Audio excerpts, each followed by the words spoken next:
परिवहन मंत्री प्रताप सरनाईक यांच्या ठाण्यात शिवशाही बसगाड्यांच्या दुरावस्थेचा प्रकार समोर आला आहे। बस चालकाच्या समोरील तुटलेली काच, नादुरुस्त आसन व्यवस्था, अस्वच्छता, फाटलेले आसन कव्हर, उखडलेले पत्रे असे चित्र ठाण्याहून कोल्हापूरला निघालेल्या शिवशाही बसचं होतं। या बसच्या दुरावस्थेचे चित्रीकरण करत त्यात प्रवाशांनी नाराजी व्यक्त केलेली आहे।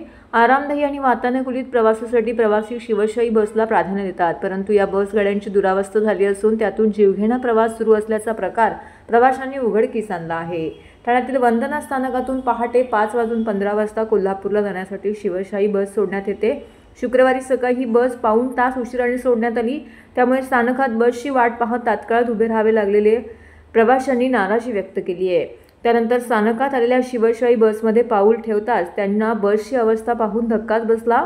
शिवशाही बसच्या चालकाला समोरील तुटलेली काच, नादुरुस्त आसन व्यवस्था, अस्वच्छता, फाटलेल्या सीट, उखडलेले पत्रे असे चित्र प्रवाशांना दिसून आले।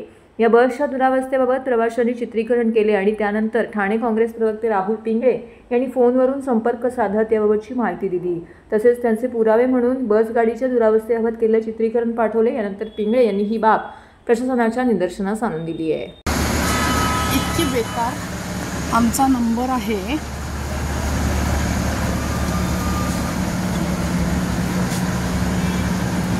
पंधरा सोळाची कंडिशन। परत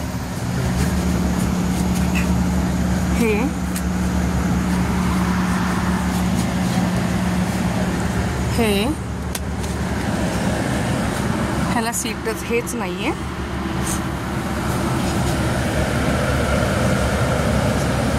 एकदम बेकार, म्हणजे कोणतंही पॅसेंजर आनंदी वाटत नाहीये। गाडीची कंडिशन एकदम बेकार।